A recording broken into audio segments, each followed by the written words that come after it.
El fundamento bíblico nos deja claridad que no fuimos creados para ser exitosos, que no fuimos creados para ser super hombres o super mujeres, que no fuimos creados para obtener la felicidad o llenar un vacío en nuestro corazón. No, hermano, bíblicamente nosotros fuimos creados para alabanza y exaltación de la gloria del nombre de nuestro Señor.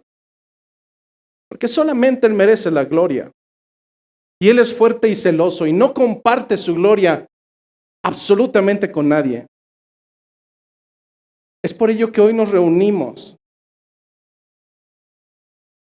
para compartir las virtudes de aquel que nos ha llamado de las tinieblas. No fuimos nosotros. Él fue quien nos llamó de las tinieblas y nos trajo a su luz admirable.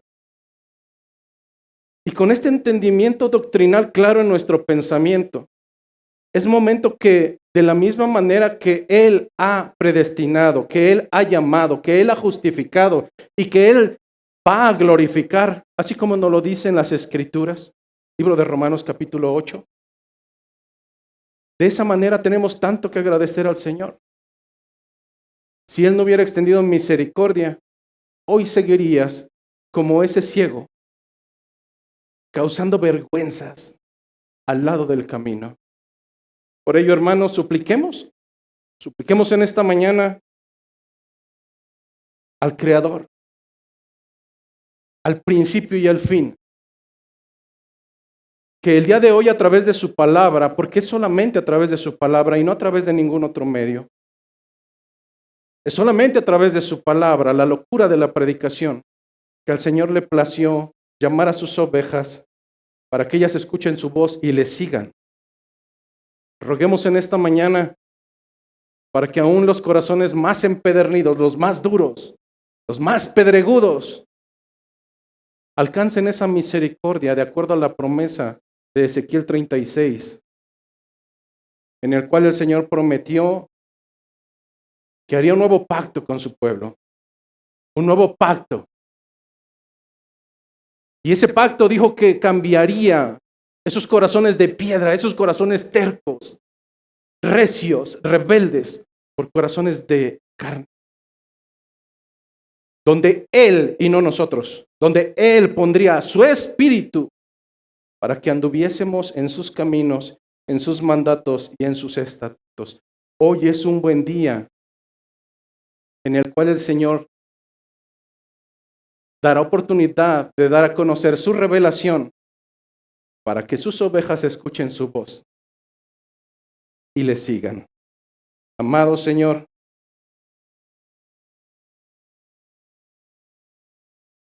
tú que eres grande, tú Señor que eres expresamente perfecto, cuyos atributos son benéficos para nuestra vida y de los cuales tenemos tanto que aprender. Tú, Señor, cuyas palabras no alcanzan para expresar tu benevolencia, tu fidelidad y al mismo tiempo tu disciplina. Señor, que tiendes a hacer lo bueno, porque tu naturaleza es así. Tú, Señor, que eres el mismo ayer, hoy y siempre, que no cambia, que no muta. Hoy, Señor, delante de tu presencia, suplicamos para que en esa misericordia y en esa paciencia, en la cual eres lento para la ira y grande en misericordia, hoy, Señor, te compadezcas todos aquellos que siguen caminando en necedad, en rebeldía, y que de seguir caminando de esa misma manera, por no alcanzar misericordia, pasarán el resto de sus días alejados de tu presencia. Hoy te suplicamos, Señor, que sea a través de tu palabra y solamente a través de tu palabra, que seas tú redarguyendo el corazón, que seas tú, Señor, quebrantando y humillando, que seas tú, Señor, a través de tu espíritu, convenciéndonos de pecado, que seas tú a través de tu espíritu convenciéndonos de justicia, que seas tú, Señor, a través de tu espíritu convenciéndonos de juicio. porque en verdad el alma que pecare, esa morirá. Mas tú no quieres la muerte, el que muere, sino que todos procedan a arrepentimiento. Mas, amado Señor, sabemos que tú tienes misericordia de quien tú quieres tener misericordia. Y tú que endureciste el corazón de Faraón, si es que así te place, Señor, endurecerás el corazón de quien a ti te plazca. Pero al final tú serás glorificado.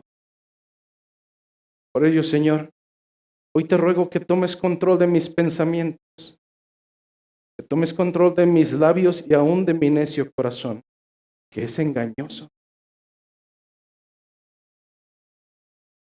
Y que tomes control, Señor, de esta tu iglesia, para que no solamente tu palabra sea expuesta fielmente, sino también para que los corazones estén apercibidos, para ponerla por obra. Pues, Señor, estamos seguros de que tú estás harto y hastiado de los oidores olvidadizos. Y realmente tu pueblo traerá evidencia de ser hacedores de tu palabra. Toma en cuenta, Señor, en esta mañana nuestra plegaria, nuestras peticiones, nuestras rogativas, nuestra acción de gracia, no a través de nuestro nombre, sino a través del nombre glorioso de nuestro Salvador Jesucristo. A Él la gloria, a Él la honra y a Él la exaltación por siempre. Y la iglesia ratifica. Amén. Vamos a nuestras escrituras, así como estamos de pie. Y vamos a comenzar el día de hoy una travesía por un libro sumamente hermoso, un libro sumamente confrontante, un libro que usualmente no se expone en las iglesias de la modernidad. El libro a los Gálatas, la epístola del apóstol Pablo a los Gálatas. Una vez que la semana pasada veíamos toda la parte introductoria, el día de hoy vamos a comenzar con el versículo 1 y llegaremos hasta el versículo 5 si el Señor nos lo permite. Dice la palabra de nuestro Señor, libro a los Gálatas, capítulo número 1, versículo 1. Pablo, apóstol, no de hombres, ni por hombres, sino por Jesucristo y por Dios el Padre, que lo resucitó de los muertos. Y todos los hermanos que están conmigo a las iglesias de Galacia. Gracia y paz sean a vosotros de Dios el Padre y de nuestro Señor Jesucristo, el cual se dio a sí mismo por nuestros pecados para librarnos del presente siglo malo, conforme a la voluntad de nuestro Dios y Padre, a quien sea la gloria por los siglos de los siglos. Amén. Tomen sus asientos, por favor, hermanos. Vamos a comenzar la exposición de la palabra en esta mañana.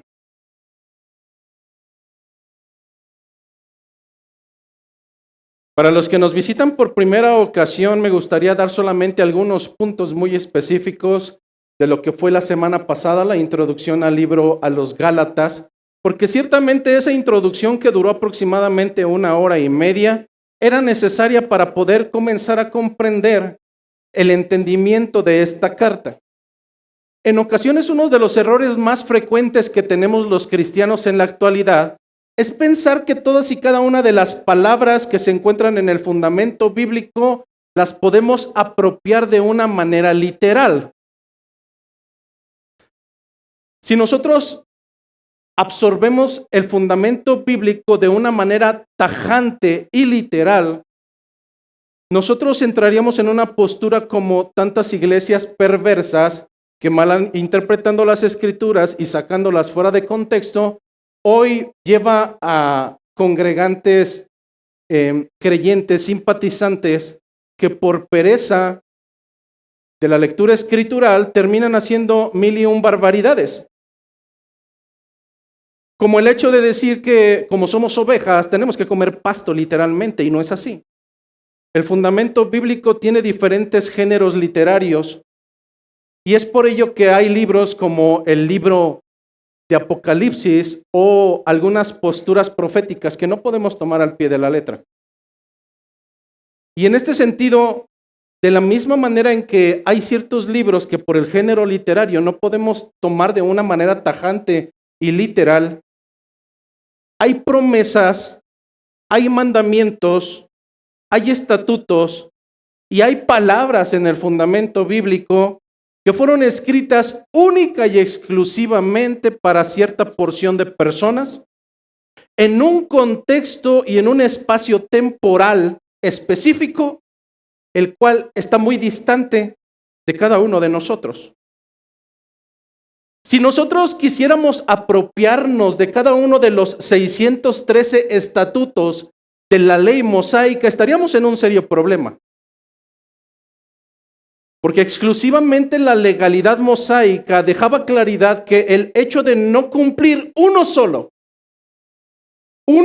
de los mandatos de la ley mosaica te hacía transgresor, como si no hubieses cumplido ni uno solo. Y luego entonces, cuando no comprendemos esa postura, podemos caer en algo que se denomina como una postura legalista. Pastor, ¿el ser legalista es ser bíblico? No, el ser legalista no es ser bíblico. El ser legalista es tratar de apropiarme de una legalidad que no me compete. Si usted me ve claramente, yo no soy judío. Yo no nací étnicamente en una región judía. No uso un kipar, no nací con un shofar en la mano. Por tanto, yo no le puedo saludar shalom ni apropiarme de costumbres que no me corresponden. Eso sería sumamente tonto e ilógico. En este sentido, es necesario que comprendamos que contextualmente, lo veíamos la semana pasada, este libro a los Gálatas no fue escrito a un pueblo de nacimiento y etnia judío. No fue así. Y desde ese punto de vista tenemos que comprender que hay un pueblo llamado, o una región llamado los Gálatas, iglesias que vivían contextualmente en esa región que actualmente es Turquía, y para ellos fue destinada esta carta. No para nosotros, no para los judíos, no para el mundo en general. Si nosotros vamos un poco al contexto de los destinatarios de esta carta, nosotros recordaremos que la semana pasada, hablando acerca del escenario contextual, esta carta fue escrita para hombres y mujeres que no habían nacido en aquella región. Ellos provenían de 12 tribus que provenían de una región de Europa occidental, de una región que en aquel entonces estaba compuesta por algunos segmentos de la península ibérica, algunos segmentos o regiones de lo que actualmente es Francia, y que por tanto son personas o eran personas llamadas los galos, que al momento de hablarles acerca de una ley mosaica se iban a quedar con el ojo cuadrado. ¿De qué me estás hablando? Yo provengo de los celtas. Yo no provengo del pueblo judío. Yo no provengo del pueblo de Israel. Yo no tengo una tradición judaica de 1500 años de tradición en esas legalidades. No soy de ellos. Este entendimiento contextual nos llevará a comprender cómo es que Pablo comienza a escribir duramente. En comparación con otras cartas, esta no es una carta que comienza amorosamente. Y más adelante lo veremos. Es una carta que es sumamente dura. Los teólogos concuerdan en su gran mayoría que esta es una carta sumamente tajante y no va a tratarte con pinzas, o al menos no para los galos de aquel entonces. En este sentido, esta carta escrita por Pablo, el apóstol Pablo, y cuyos destinatarios son las iglesias de Galacia, ahora asentadas en la región de Asia Menor, nos dan un entendimiento y un objetivo. Como manera contextual que no vimos la semana pasada, pero que creo que es necesaria el día de hoy para poder comprender aún más el objetivo y la intención de esta carta, me parece importante decir que Pablo y Bernabé, una vez que regresaron a Antioquía de Siria, al final de su primer viaje misionero. ¿Dónde podemos encontrar esto? En el libro de los Hechos, capítulo 13, versículo 2 y hasta el capítulo 14, versículo 28. Después de haber pasado por las ciudades de Iconia, ¿recuerdas estos nombres? La semana pasada los mencionamos. Iconia, Listra y Derbe en la provincia romana de Galacia, mientras ellos estaban en Antioquía, unos creyentes judíos, entendiendo que para este entonces ya hay creyentes judíos y hay creyentes gentiles, unos creyentes judíos acusaron a Pablo de diluir el evangelio porque ahora se encontraba enseñando y llevando el evangelio ya no a los judíos, sino a los gentiles. Bajo esta acusación, ese grupo de gentiles no estaba de acuerdo con las enseñanzas hacia un pueblo que bajo su pensamiento no estaba contemplado dentro del pacto de salvación a través de Jesucristo. Y a partir de esta acusación, este grupo religioso de primeros creyentes judíos empezaron a incentivar en los gentiles de la región de Galacia la idea de que tenían que practicar las leyes religiosas que los judíos habían seguido por muchos siglos. Imagine por un momento que en esta iglesia, no bajo el fundamento bíblico, sino conforme a nuestro pensamiento, a mí se me ocurre. Hermanos, a partir de mañana, de acuerdo a la ley de Moisés, las mujeres que tengan flujo, es decir, que estén en su periodo de la mujer, tendrán que encerrarse durante 7 a 14 días y nadie las podrá ver. No podrán tocar nada porque si no esto se volverá inmundo. Ya vi algunas caras y dicen, ¿qué? Ese es el mismo pensamiento de aquellos primeros judíos que bajo su pensamiento y no bajo el fundamento de Dios estaban tratando de que gente que no había conocido estas reglamentaciones las apropiaran de un momento a otra. Y eso no es lo grave. Lo grave no es que comiences a tener diferentes actitudes. Lo grave inicialmente es que el Señor nunca lo ordenó. Pero si hay una cuestión más grave aún con esto, la gravedad estriba en que esto es una total herejía. Esto es una total herejía que va en contra de la salvación a través de la sola fe.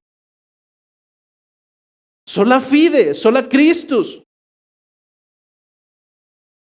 No es la primera ocasión, ni habrá sido en la historia la primera ocasión en que el hombre trata de transgiversar el fundamento bíblico hasta el punto de que hoy en día tenemos esta misma noción. No solamente iglesias heréticas que caen en el judaísmo y en las prácticas judaizantes, sino en hombres y lamentablemente mujeres que ocupan el púlpito, exponiendo mandamientos de hombres delante de un pueblo analfabeta escrituralmente hablando, que no cuestionará jamás. Simplemente no puede distinguir una iglesia bíblica porque su pereza lo lleva a no escudriñar el fundamento bíblico y por lo tanto no tener conciencia de cuáles son los mandatos y las ordenanzas del Señor y cuáles provienen de hombre.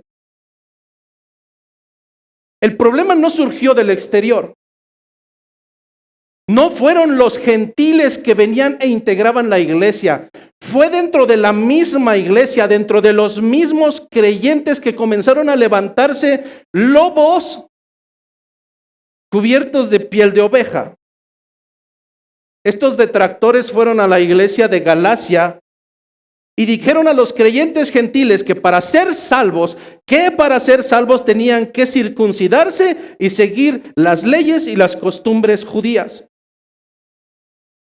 Según el pensamiento de estos judíos, según el pensamiento de este segmento herético, los gentiles primero tenían que convertirse al judaísmo para después convertirse en cristianos. ¿Es acaso esta la enseñanza bíblica? Absolutamente no.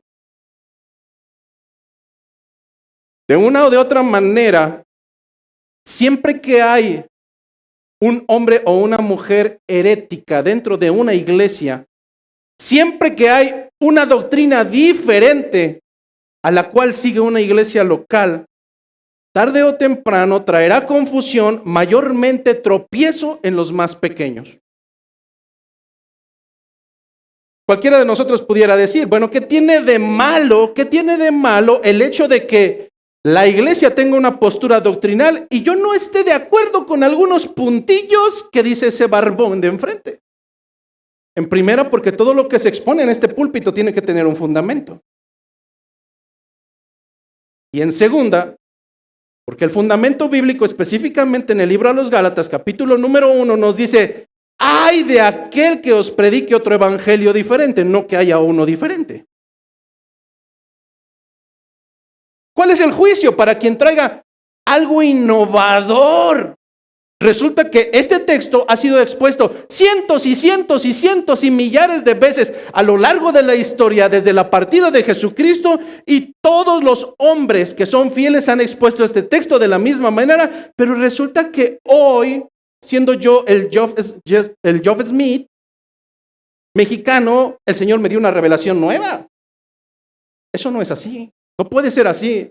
Ay de aquel que os traiga otro evangelio diferente, sea maldito, sea anatema. Traducción, terminará en condenación. Por muy innovador que yo quiera ser, ay de mí si traigo un evangelio diferente.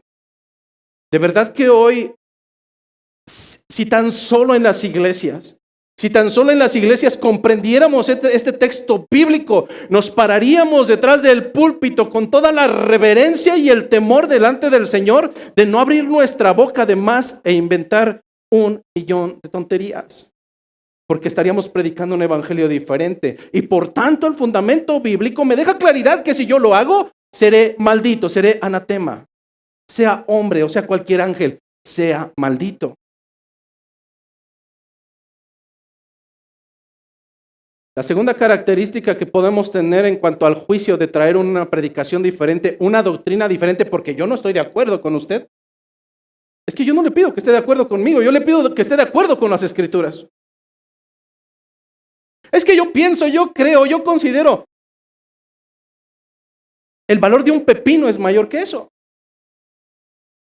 Las Escrituras no están abiertas para lo que tú pienses, creas, consideres. Las Escrituras tienen la verdad bíblica y tiene que ser transmitida con fidelidad, de tal manera que si pudiéramos entender que aparte de que alguien que traiga un evangelio diferente, una doctrina diferente, será maldito, cuidado, porque tenemos mayores juicios. Ay de aquel que haga tropezar a uno de mis pequeños. Eso escribió el Señor. Ay de aquel que haga tropezar a uno de mis pequeños. Imaginemos que tenemos una reunión fuera de la iglesia. Imaginemos que empezamos a compartir fundamento bíblico e solamente imaginemos, porque esto no sucede. Imaginemos que en algún momento pues yo les empiezo a hablar como congregante de otras cosas. No, en la iglesia están mal. Lo que realmente la Biblia quiere decir, cuidado, porque mientras usualmente sucede esto, siempre los heréticos tratan de llevar a sus casas a los más recientes, a los más jóvenes en el evangelio, porque son los más fáciles de hacer caer. Pero entonces el juicio viene en contrapartida con el de Gálatas. Dicen las Escrituras: ay de aquel que haga caer a uno de mis pequeños, ay de aquel que haga tropezar a uno de mis pequeños. Más le valiera atarse una piedra de molino de asno al cuello y lanzarse a lo más profundo del mar para que nunca más regrese. Traducción: ay de aquel que haga caer a uno de los pequeños del Señor. Más le valiera, sería mejor que se ate 750 kilogramos al pescuezo y se lance a lo más profundo del mar para asegurarse de que nunca más regrese y haga tropezar a alguno de los pequeños del Señor. En este sentido, la confusión que comienza a causar esta secta judaizante en el tiempo de Pablo, bajo el entendido de que no habían pasado ni siquiera 30 años de que Jesucristo había partido y ya había un evangelio diferente, en respuesta a esta desacreditación de decir, tú no eres apóstol, tú eres cualquier payasada, tú no eres apóstol. Es entonces que, en respuesta a estas enseñanzas equivocadas y a un intento de desaprobar su integridad, el apóstol Pablo escribe esta carta a los creyentes en Galacia y les explica que seguir las leyes del Antiguo Testamento o seguir las leyes judías no los salvaría, y que una persona es salva única y exclusivamente a través de la gracia de Dios mediante la fe en Cristo Jesús. No hay otro medio, hermano. No hay otro medio. No, es que usted, hermana, si se pone falda, entonces, ¿dónde dice eso? Tráigamelo delante de mí, cierro mi boca y me salgo de este lugar y nunca más vuelvo a predicar. Oh, es que al Señor no le gusta que usted se maquille. Y resulta que ahora tenemos mujeres con bigotes más largos que los míos porque a alguien se le ocurrió que eso no le agradaba al Señor. Eso es otro evangelio. Esa es otra enseñanza, esa es otra postura doctrinal. Eso es ser legalista. La enseñanza del día de hoy va enfocada no a que sigamos los preceptos de las iglesias modernas actuales. Pastores que en otros lugares hacen y entonces nosotros, la cabra va hacia lo que hacen los demás porque se ve lindo y porque ellos lo hacen y todos lo hacen. Preocúpate no por lo que los otros hacen, preocúpate por lo que el Señor ordena y tú no haces. En este sentido, Pablo comienza magistralmente explicando que él es un apóstol. Y precisamente este primer renglón, el primer versículo, se centra en la postura de demostrar que su apostolado es tan válido como el de cualquiera de los 11. Pastor, ¿qué no eran 12? Deme chance. Vamos hacia allá. Dice las primeras dos palabras. Pablo, apóstol. Hoy en día, muchos se adjudican el título de apóstol. El apóstol Maldonado, el apóstol Cash, el apóstol. ¿Será correcto esto? Algo que yo veo en el fundamento bíblico a partir de la Reforma y durante la historia bíblica es que ni un solo hombre verdadero de Dios se ha atrevido a ponerse un título. Ni evangelista, ni maestro, ni arcángel, ni apóstol, ni... No lo hay. No lo hay. Un verdadero hombre del Señor nunca se atrevió a tal blasfemia, porque realmente conocían el fundamento bíblico. Sin embargo, hoy tenemos esta postura. ¿Será válida? Y sé que esto lo he comentado en otras ocasiones, sin embargo, por amor a los que son de reciente llegada, me gustaría tocar un poco acerca de esto. Si nosotros vamos a las Escrituras, vaya tomando nota porque voy a ir un poco general. ¿Qué es lo que encontramos en el fundamento bíblico? En el fundamento bíblico, en Efesios capítulo 2, versículo 20, encontraremos la idea central de que los apóstoles fueron el fundamento y no la superficie. Fueron el fundamento. Si pudiéramos traducir esto, es como en una casa. Los cimientos no pueden ser la cúpula. Los cimientos tienen una función y es sostener la construcción. Lo que nos dicen las Escrituras, de manera general en el libro de Efesios, es que los apóstoles fueron el cimiento. Por tanto, ellos bajo ese pensamiento eran los que sostenían la doctrina, pero nunca fueron la construcción. La cúpula siempre fue y siempre será la piedra angular llamada Jesucristo. Por tanto, el tomar un lugar que no te corresponde es totalmente fuera de lugar. Es contra natura bíblica.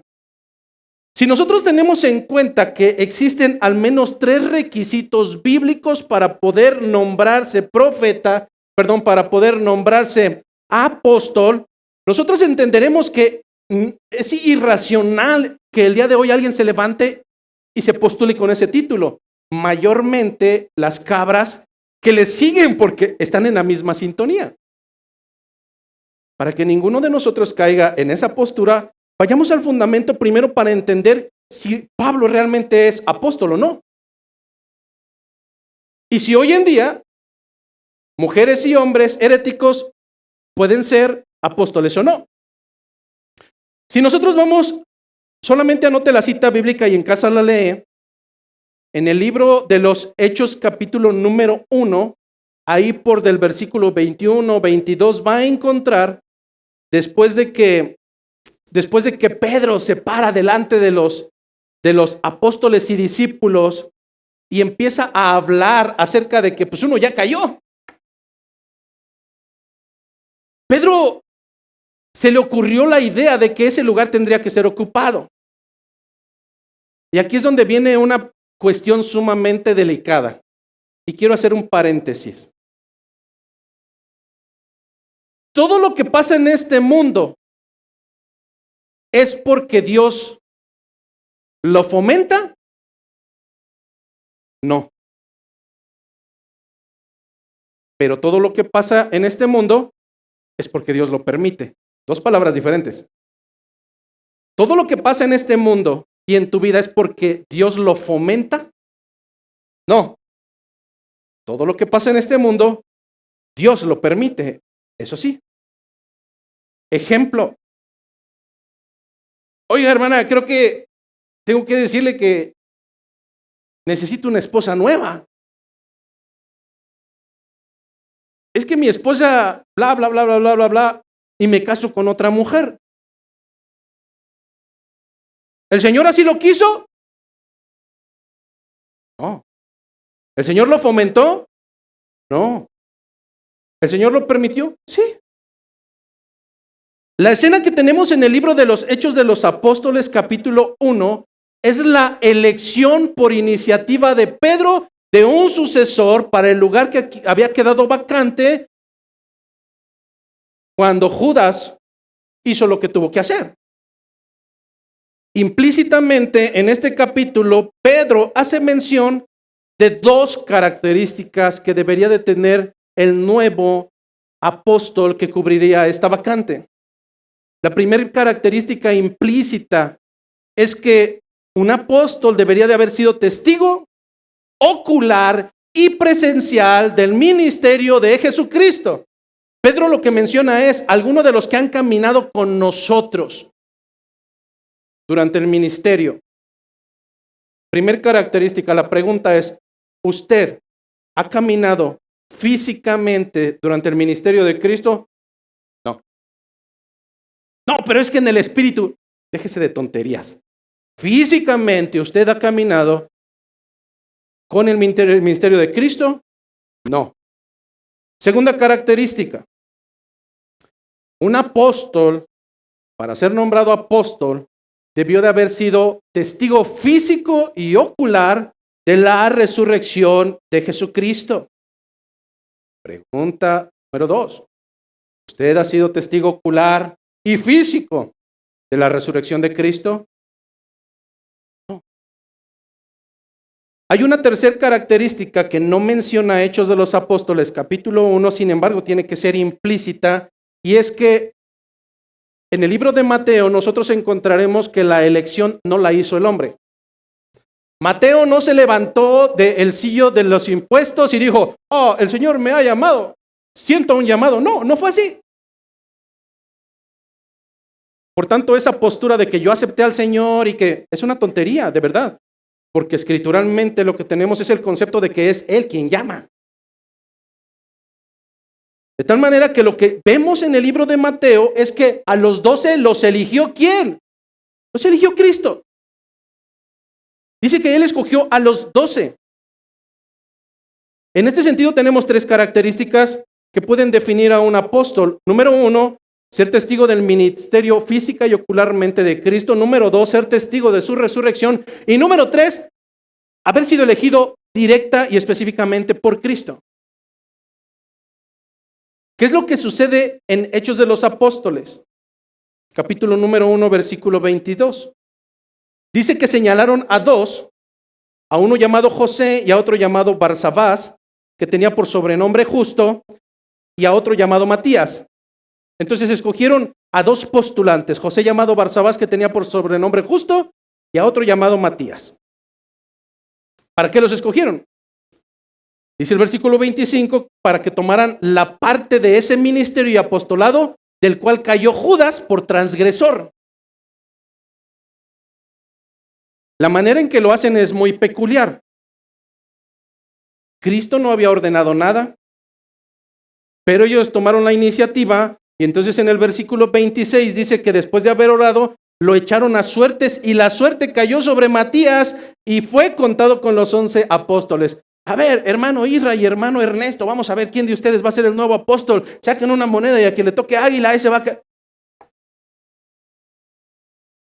No, esa no es la manera en que trabajaba el Señor.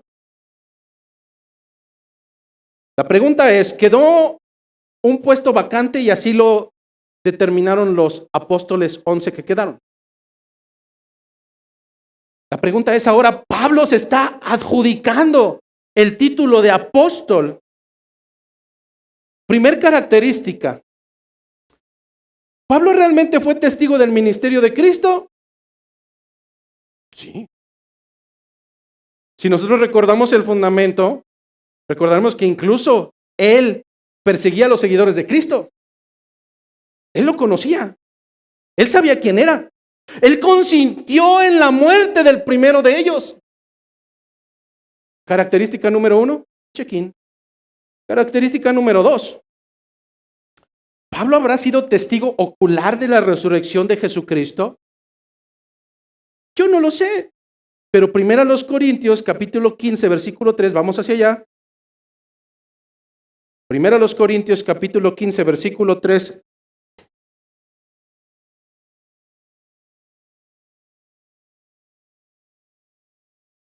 Nos dice lo siguiente. Hablando el mismo apóstol Pablo dice, porque primeramente os enseño lo que asimismo recibí, que Cristo murió por nuestros pecados conforme a las Escrituras y que fue sepultado y que resucitó al tercer día conforme a las Escrituras. Versículo 5 importante, y que apareció después de resucitado y que apareció a Cefas. ¿Quién era Cefas? Pedro, Petra. Y después a los 12. Versículo 6. Después apareció a más de 500 hermanos a la vez, de los cuales muchos viven aún y otros ya duermen. La palabra dormir no significa fue a tomar una siesta, es decir, murieron.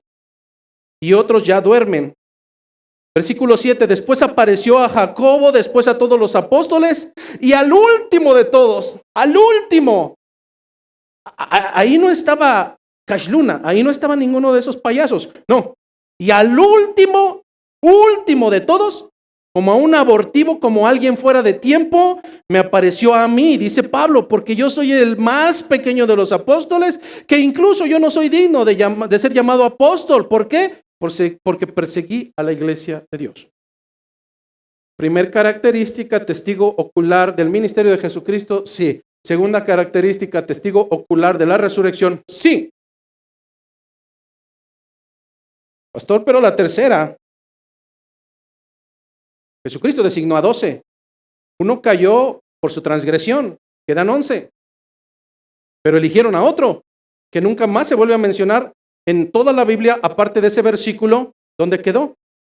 No lo sé, pero lo que sí nos dice Hechos de los Apóstoles, capítulo número 9, versículo 1, es lo siguiente. Si tenemos en cuenta que la tercera característica es que un apóstol tendría que ser llamado y designado personalmente por Cristo, lo que nos enseña Hechos de los Apóstoles, capítulo número 9, versículo 1, es lo siguiente. Dice, Saulo, respirando aún amenazas y muerte contra los discípulos del Señor, vino al sumo sacerdote y le pidió cartas para las sinagogas de Damasco, a fin de que si hallase algunos hombres o mujeres de este camino, los trajese presos a Jerusalén. Versículo 3. Mas yendo por el camino, aconteció que al llegar cerca de Damasco, repentinamente le rondeó un resplandor de luz del cielo. Y cayendo en tierra, oyó una voz que le decía: Saulo, Saulo, ¿por qué me persigues? Él le dijo: ¿quién eres, Señor? Y le dijo: yo soy Jesús, a quien tú persigues. Dura cosa es de dar de coces contra el aguijón. Traducción: dura cosa es estar pateando donde está esa puya. Versículo 6, él temblando y temeroso dijo: Señor, ¿qué quieres que yo haga? Y el Señor le dijo: levántate y entra en la ciudad y se te dirá lo que debes hacer. ¿Quién lo está llamando? Es totalmente preocupante que lo mismo que está sucediendo en aquel entonces con esa secta de judaizantes. ¿Quién los nombró? ¿Quién los llamó? ¿Quién les dio potestad? Nadie. Ellos sintieron que tenían un llamado. Ellos sintieron que deberían de ir a apacentar, que deberían de ir a organizar. Nadie vio en ellos esa característica para pastorear el pueblo. Nadie. Y en ese sentido debemos entender que, de acuerdo a la voluntad del Señor, Pablo lo dejará claro: el llamado no proviene de hombres. Hay de aquellos que hoy en día están detrás de un púlpito dirigiendo a una iglesia cuando nadie los llamó, cuando incluso no cumplen ni menormente con las 16 características descritas en Timoteo. No son maridos de una sola mujer, no son irreprensibles, no son aquellos que no aman las ganancias deshonestas, etcétera, etcétera. Es más, incluso son neófitos, no son aptos para enseñar. Pero es nuestro pastor. Ese anhelo de tener una posición superior, entre comillas, por encima de los demás, es digna de ser reprendida. Pero lo que vemos en Pablo es que realmente el llamado vino por parte de Dios, vino por parte de su Señor. Es por eso que Pablo se atreve a decir que es Pablo apóstol, no de hombres ni por hombres, sino por Jesucristo y por Dios el Padre que lo resucitó de los muertos. ¿Qué entonces pasó con Judas? Desde el principio, nosotros vemos cómo que es que había un propósito. Y aun cuando llamó a 12, uno de ellos no era aquel que extendería el reino. Juan 6:70. Jesús les respondió: no os he escogido yo a vosotros los 12, y uno de vosotros es diablo. Hablaba de Judas Iscariote, hijo de Simón, porque este era el que le iba a entregar y era uno de los 12. Sí, el Señor los escogió. Escogió a 11 y el 12º era diablo. Tenía que cumplir lo que escrito estaba: entregar al maestro. Así como lo vimos en Hechos 1, él era contado entre los apóstoles y tenía parte en el ministerio, pero Judas transgredió, cayó de su apostolado para ir a su propio lugar. Si esto no es claro qué es lo que pasó con Judas. Pero pastor, ¿cómo es que solamente 12? ¿Por qué no 13? ¿Por qué no 14? ¿Por qué no 11?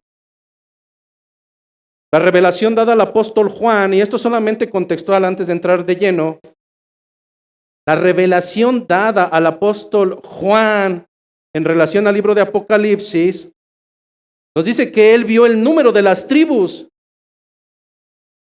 y además vio el número de los apóstoles, y eran 12. Yo lo que me pregunto es, todos los que han salido actualmente, entonces, ¿dónde van a estar? Ahí no. Ahí no. ¿Dónde se encuentra esto? Nosotros lo encontramos en la revelación de Apocalipsis capítulo número 21.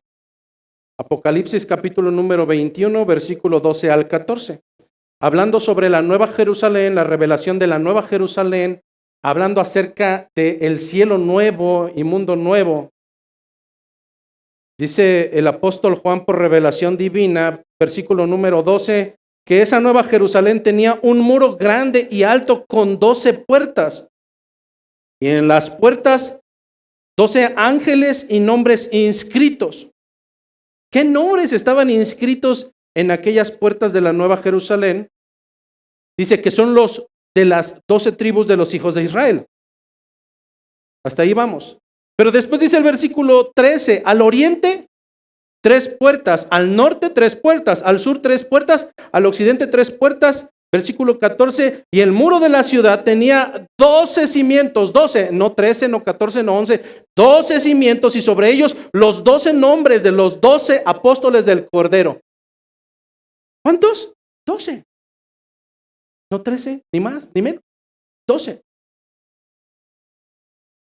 11 apóstoles y uno abortivo. El último, el más pequeño. Podemos entonces concretar en este primer versículo que es Cristo, solamente Cristo, no mis deseos, no mis anhelos, no mis percepciones. Es Cristo, hermano, es Cristo quien elige a los suyos, no el hombre. Dios no necesita tu apoyo, Dios no necesita mi apoyo. Es Cristo. Pastor, pero eso no está bien. ¿Cómo es que Cristo puede elegir a los suyos? La enseñanza bíblica a partir de 1618, el periodo de la Reforma, fue el mismo. Una de las conclusiones del sínodo de Dort o de Dordrecht fue esa. La elección proviene del Señor. La salvación es del Señor. El Señor escoge a su novia, el Señor escoge a su esposa, el Señor escoge a su iglesia. No es el hombre. No es el hombre. Oh. Eso es salvo, siempre salvo. Oh. Eso es de la predestinación. Bueno, entonces dígame, ¿qué hacemos con textos como Romanos? ¿Qué hacemos con textos como Efesios? ¿Los quitamos, los arrancamos, los quemamos o qué hacemos? No podemos hacer eso. Simplemente tenemos que tener el entendimiento de que Dios es soberano. Dios hace lo que a Él le place. ¿Te das cuenta que tú escogiste a tu esposa? ¿Por qué no escogiste a todas? Oh, qué malvado. Bueno, si tú escogiste a tu esposa, ¿por qué el Señor no puede escoger a la suya? Él es soberano. Y su sabiduría es inmensa. Dice que su voluntad es buena, es agradable y además es perfecta. La tuya no. La de Él sí. Dios es soberano y Él hace conforme a Él le place. Dios elige, Dios destituye. Por tanto, Pablo es apóstol no de hombres ni por hombres, sino por Jesucristo. Bajo este entendimiento, esta primer parte doctrinal tenemos en cuenta que todos los apóstoles fueron llamados por Jesucristo y Dios el Padre, y todos recibían su autoridad por parte de Dios. Hasta este momento histórico, Pablo tenía ya 15 años promedio como creyente en el Evangelio.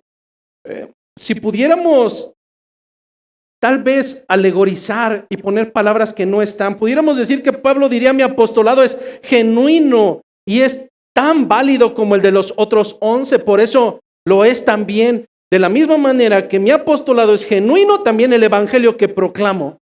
No importa lo que digan los judaizantes que los quieren perturbar. Pablo es un emisario designado divinamente. Un ejemplo es el pastorado, hermanos. Un hombre no puede despertar una mañana y decir: ¿qué voy a hacer hoy? Ya sé, hoy quiero ser pastor. Tenemos ahora entonces hombres que son llaneros solitarios, nadie los llamó, nadie los respalda, no hubo una iglesia que viera características pastorales en él, no hay quien lo respalde. Decir eso de Pablo acerca de su llamado sería ilógico. Pablo de verdad, si fuera por evidencia, se llevaba de calle a todos y cada uno de los apóstoles 11 que fueron llamados. Veíamos la semana pasada que más adelante en este texto del libro de Gálatas, incluso reprendería directamente a Pedro por hipócrita, poniéndolo en su lugar.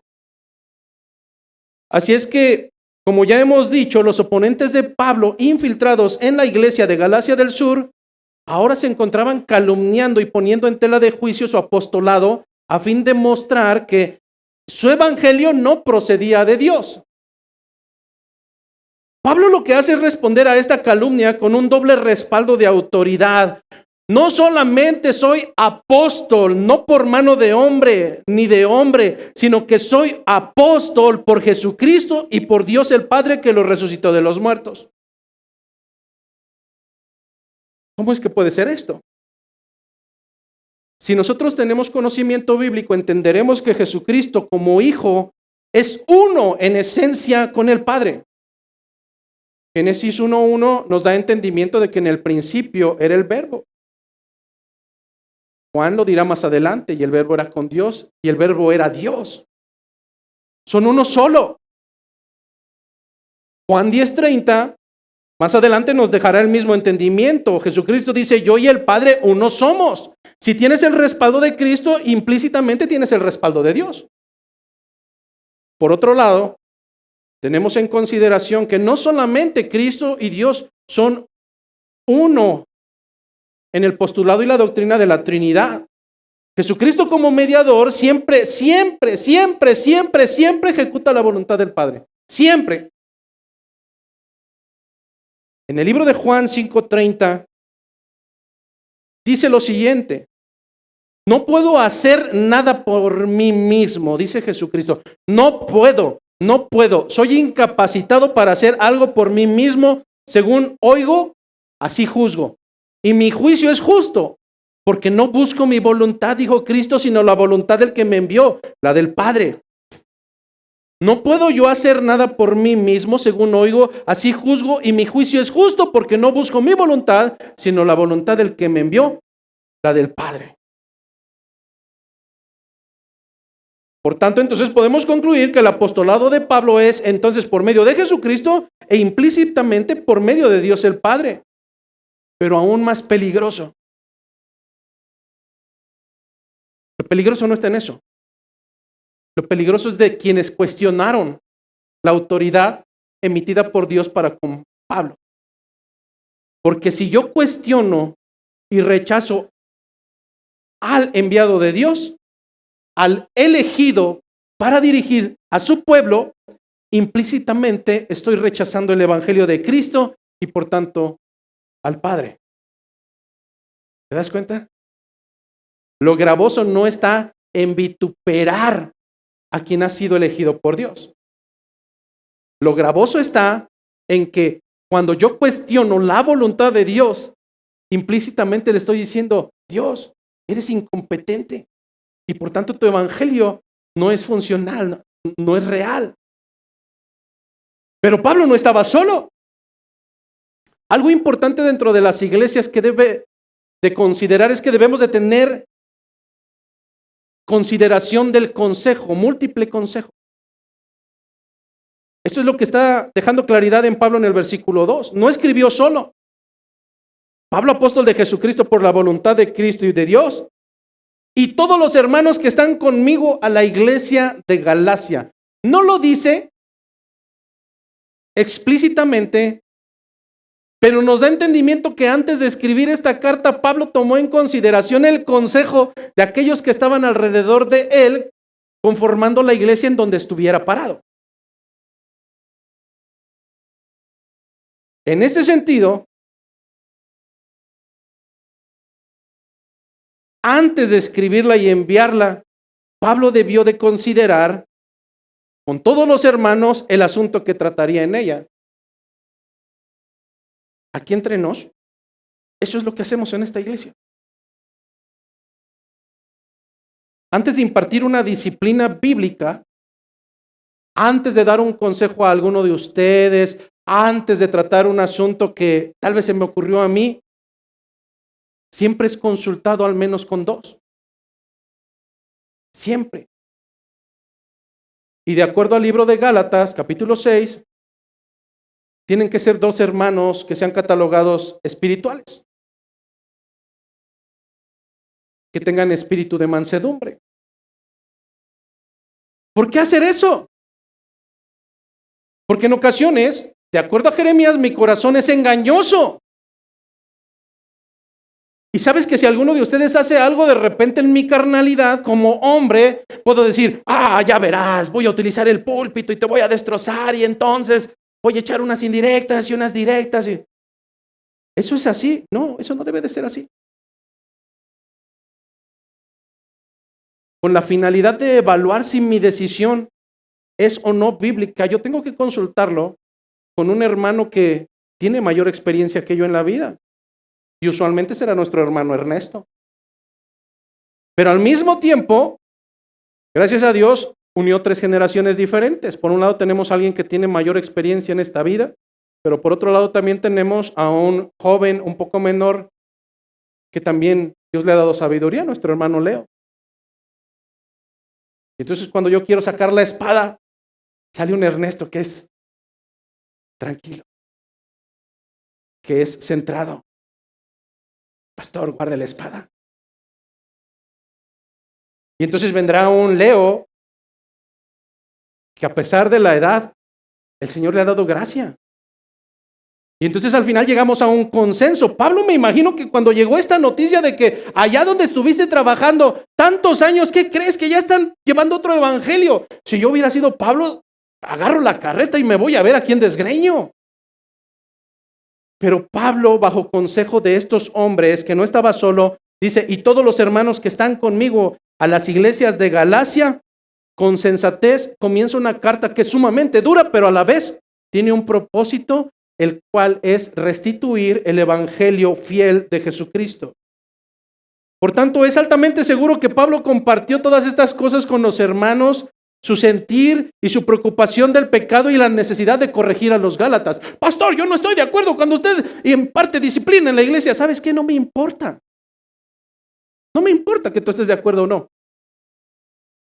Me importa que ese hombre que yo considero espiritual y aquel hombre que considero espiritual, bajo el mismo consenso lleguemos a una conclusión de que se tiene que obrar de cierta manera para el bien no solamente del pecador, sino también de la edificación de la iglesia.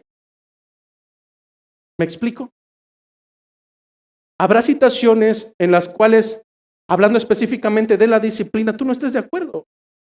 Y yo lo entiendo, porque aún somos inmaduros y sumamente carnales. Pero el Señor nos ha enviado no a ser Chabelo, amigo de todos los niños. Ese no es mi trabajo.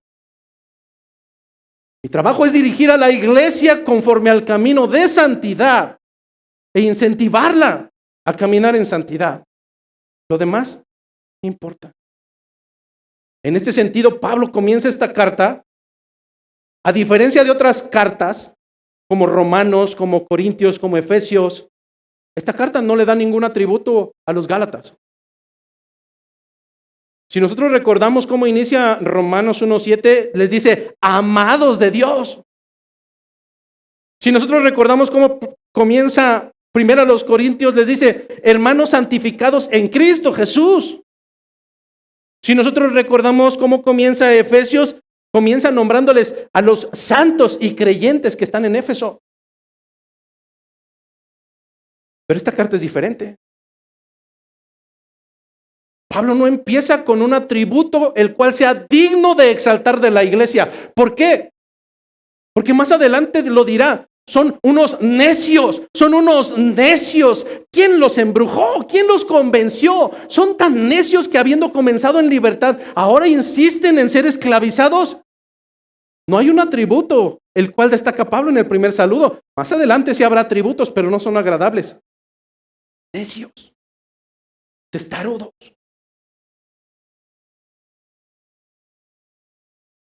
El apóstol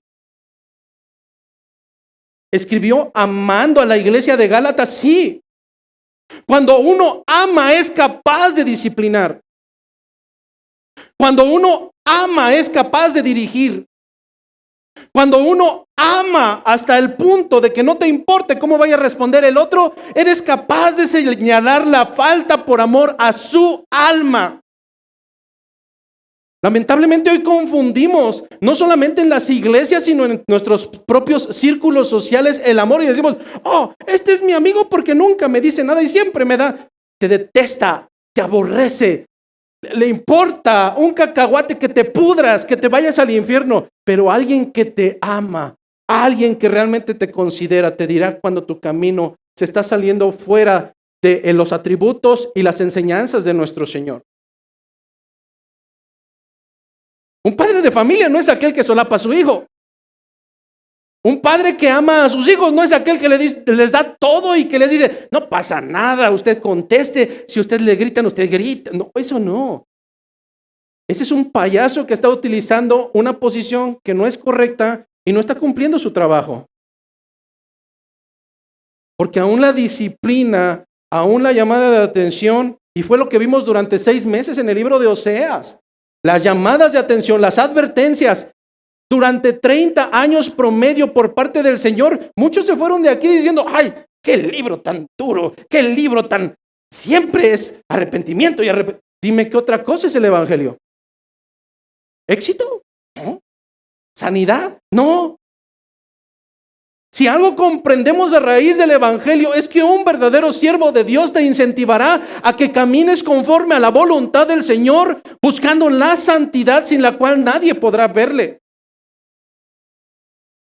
Hermano, ¿de qué le serviría a Pablo? ¿De qué me sirve a mí adularte y hacerte sentir bien para que me trates bien? ¿De qué me sirve ser amoroso y abrazarte y hacerte sentir bien? Si llegarás al infierno sintiéndote bien, pero al infierno. ¿De qué sirve de que yo te hable de bienaventuranza? ¿De qué sirve que yo te hable de que vas a prosperar? ¿De qué sirve de que te hable acerca de sanidad y te llame al altar y entonces ahora vamos a hacer que el Señor lo sane? ¿En verdad? Te puedo asegurar que mucha gente llegará sana simplemente para dar un paso dentro del lugar donde perecerá por la eternidad. Llegará gente con dinero en los bolsillos y así la enterrarán directamente para dar paso a donde estará el resto de la eternidad.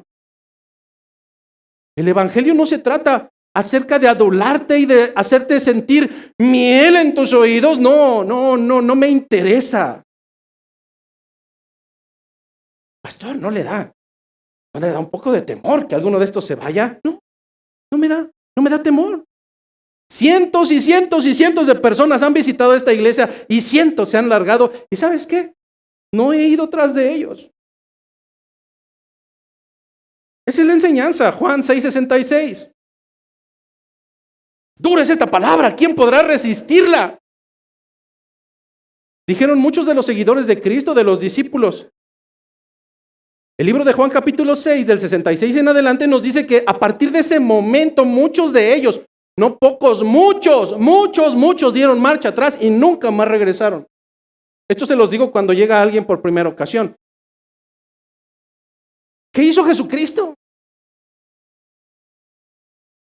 Salió corriendo detrás de ellos. Por favor, quédense, les voy a hablar de amor y de sanidad y de prosperidad. No.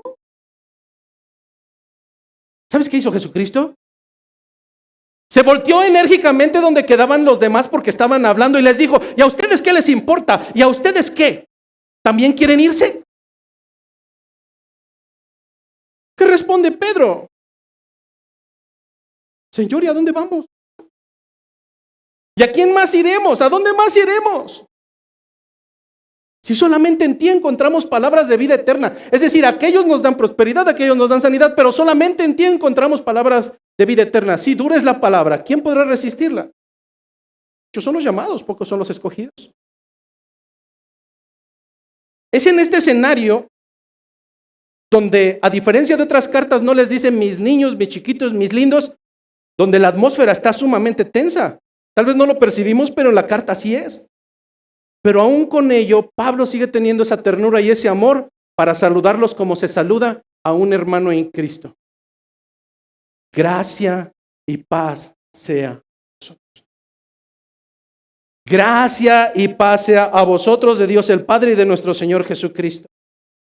Aunque Pablo no está encontrando iglesias de Galacia a las cuales alabar, sino razones por las cuales y muchas razones por las cuales lamentarse, esto no quiere decir que Pablo iba a dejarlos solos y sin remedio. Aunque está totalmente perplejo, más adelante lo dirá, en cuanto a las atrocidades que están haciendo con el evangelio, aún en ese momento Pablo los considera comunidades cristianas, así que tiene todo el derecho de extenderles esta salutación que era solamente para los creyentes de aquel entonces: gracia y paz a vosotros. ¿Qué significado tiene esto? ¿Por qué gracia y paz? ¿Por qué no Dios te bendiga? ¿O por qué no bendiciones, bro? Cuando nosotros escudriñamos, estas palabras son sumamente hermosas y tienen todo un contenido y una carga doctrinal de promesas de vida eterna, gracia y paz. Cuando nosotros hablamos de la gracia, nosotros hablamos de un significado. Esto significa un favor espontáneo y un favor inmerecido por parte de Dios. No lo compras en la ferretería. No vas a la tortillería por 10 gramos de gracia. Tus esfuerzos y tus poderíos y tus capacidades y tus talentos no obtienen gracia. ¿Te recuerdas que dice la palabra que no es por obras, para que ninguno se jacte? Es por gracia. Desearle a alguien gracia y paz es desearle que reciba la benevolencia que solamente derrama Dios a través del sacrificio de Cristo para salvación de los pecados. Decirte gracia y paz es desearte que seas encontrado dentro de los predestinados, llamados, escogidos, que el Señor glorificará. Decirte gracia y paz es darte una bendición que solamente Cristo otorga a los integrantes de su iglesia a través del sacrificio expiatorio hecho en la cruz. Decirte gracia y paz es la seguridad a través de la fe, la certeza y la convicción de la salvación. Y eso traerá paz. Más adelante en Gálatas veremos que tenemos libertad en Cristo, pero que esa libertad no la podemos utilizar para andar en nuestros deleites y en nuestros placeres. A través de Gálatas veremos que la salvación es a través única y exclusivamente de la fe en el sacrificio de Jesucristo nuestro Señor. Cuando nosotros comenzamos a entender estos postulados bíblicos, empieza a salir un pequeño arminianito de aquí. No, pero es que en la mañana pequé y es que... A ver, entonces la salvación ¿es por gracia o es por obras? La Escritura me dice que cuando es por obras, entonces ya no es por gracia. Que cuando entonces yo considero que es por mis atributos, mis fortalezas, entonces pues el sacrificio de Cristo es una burla y no sirvió para nada. Es insuficiente. Yo tengo que ayudarle. ¿Te das cuenta que con pequeñas ideas, alguna vez te has cuestionado como creyente? ¿De verdad seré salvo? ¿De verdad estaré caminando en las veredas correctas? Y el cuestionamiento comienza porque en ocasiones eres un tanto pecaminoso. ¿Qué nos dicen las Escrituras? Las Escrituras nos enseñan que si yo digo que no peco, entonces le hago a Dios mentiroso, pero por otro lado dice que aquel que practica el pecado es del diablo.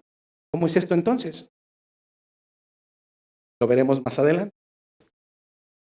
Pero debemos de comprender que el hecho de comprender y tener la certeza que es a través de Jesucristo y de su sacrificio, solamente Cristo, no mis obras, solamente Cristo. Entonces, entenderé que en la salvación, yo no tengo nada que ver, yo no aporto, yo no sumo. No son mis actos, son los actos de Jesucristo.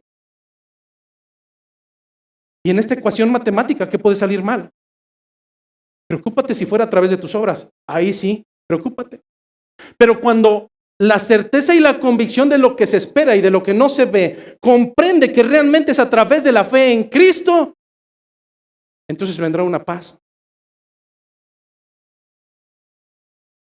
Durante algunos años probablemente en tu pensamiento estabas, sí, soy salvo, y al día siguiente, ay, ya perdí mi salvación, ay, ya la encontré, ay, ahora ya me la regresaron. ¿Quién te dijo que tú la ganaste? Dame un texto bíblico donde me diga que es a través de ti. No lo hay. Es a través de la fe. Y para que venga la fe, primero el Señor tuvo que darte un espíritu, el cual te convenza de pecado. En este sentido, la salutación que más adelante se convertirá en, estamos viendo que aquí comienza con algo sumamente hermoso. Sí te voy a reprender, pero por cuanto te considero mi hermano en Cristo, gracia y paz sea para ti. Pablo, mediante este saludo, nos da entendimiento que cuando comprendemos la fe en Cristo Jesús, una paz que no brinda el mundo, Juan 14:27 llega a nosotros. Nos da un entendimiento de que la paz de Dios que sobrepasa todo entendimiento guardará nuestros corazones y nuestros pensamientos, no en nosotros, sino en Cristo Jesús. Filipenses 4:7. Pablo, mediante este saludo, gracia y paz sea a vosotros, expresa su deseo y su anhelo de ver en ellos la elección divina para salvación. Esta gracia y esta paz tienen su origen única y exclusivamente en Dios nuestro Padre y es ejecutada a través del acto más hermoso de amor conocido por el mundo, a través del sacrificio de Cristo, el unigénito de Dios.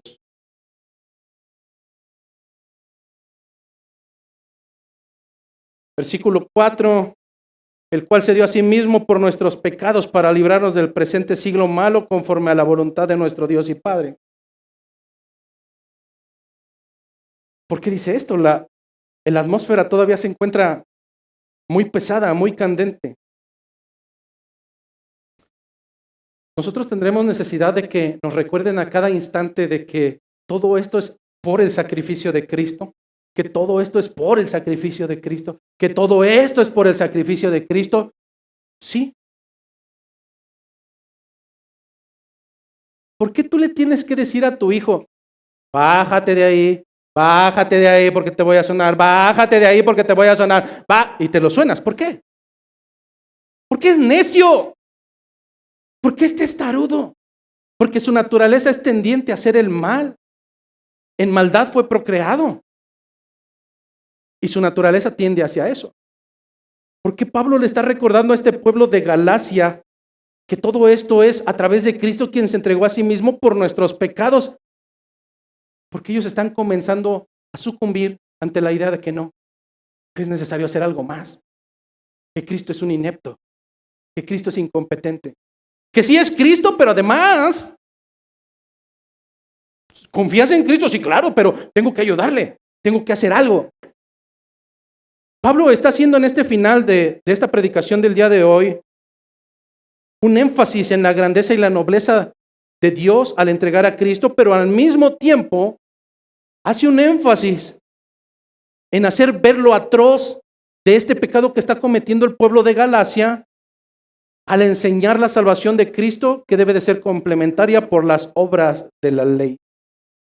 Por tanto, el pueblo de Galacia comienza a entrar en una postura legalista que ahondaremos la semana entrante, pero sin embargo quiero concluir en esta mañana con algo que irremediablemente hace Pablo.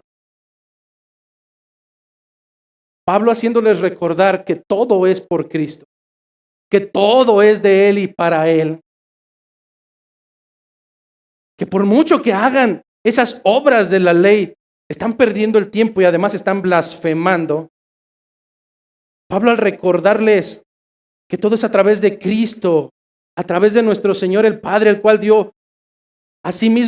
dio a sí mismo por nuestros pecados para librarnos del presente siglo malo, conforme a la voluntad de nuestro Dios y Padre. Pablo irremediablemente no puede evitar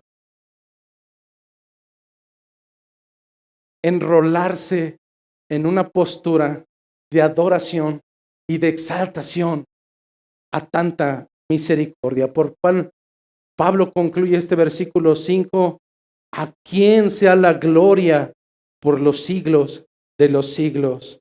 Amén. Enteramente Pablo,